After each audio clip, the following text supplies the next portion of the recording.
Bukan ketua pemuda UMNO yang bising kami. Saya ketimbalan Presiden UMNO. Saya nak bagi tahu, saya terima kasih kerana UMNO Sabah masa itu memang kuat sokong saya. Tapi sokong saya untuk apa? Untuk curi bala. Sokong saya untuk curi tanah. Sokong saya untuk curi lembu. Macam ketua wanita UMNO tu. Sokong saya kerana nak bela nasib orang Melayu di bawah, orang Islam di bawah. Sekarang ini apa jadi? Tengok pemimpin, tengok pemimpin Sabah, banyak sapu balak, kaya bukan main. Tapi bila datang bagi RM20, ya Mak Pomat, menyampah semua. Ya. Saudara, apa beza fitnah dengan kenyataan? Fitnah ini ya, tak ada bukti. Itu fitnah, reka. Kita tak suka orang, kita reka, kita tipu. Itu fitnah, dosa besar.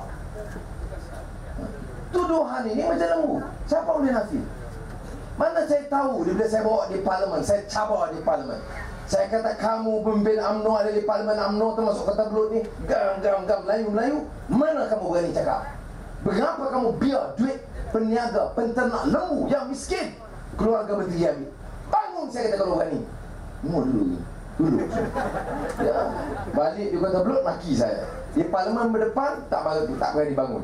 Ini memang perangai orang UMNO sekarang. Ya sudah. Saya marah sebab apa? Wang penternak lembu. Tahu tak penternak lembu? Ya. Pasal apa? Kalau dia tahu pasal biar pemimpin UMNO ambil wang penternak lembu. Siapa sokong dia? Kita sokong. Siapa sokong UMNO bagi menang di Kota Belud? Kita sokong. Sebab apa kita sokong? Nak jaga kita. Bukan nak jaga menteri ambil duit lembu. Tak malukah kita jadi pemimpin? Berapa gaji menteri dan allowance dia? RM80,000 sebulan. Ambil lagi duit lembu. Ambil lagi permit taksi. Apa jenis manusia begini? Ini saya minta kawan, fikir. Ini satu contoh saja. Datuk Najib ada ambil tindakan? Biar aja. Apa tindakan? Tak boleh tuang kopi je. Saya dekat pilihan raya tak tuang kopi. Jadi susah. Saya minta kita fikir soal ini supaya kita dapat maklumat yang betul. Jangan kita guna untuk fitnah orang.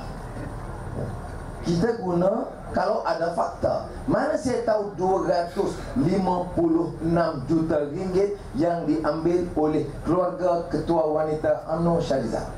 Itu dari laporan kerajaan, bukan laporan Pakatan Rakyat. Laporan Ketua Audit Negara, termasuk Zuraidah yang berdatang yang bising isu itu. Dia cabar. Sudah.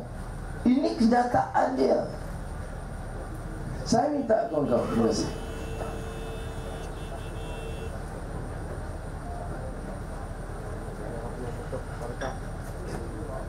Luah madu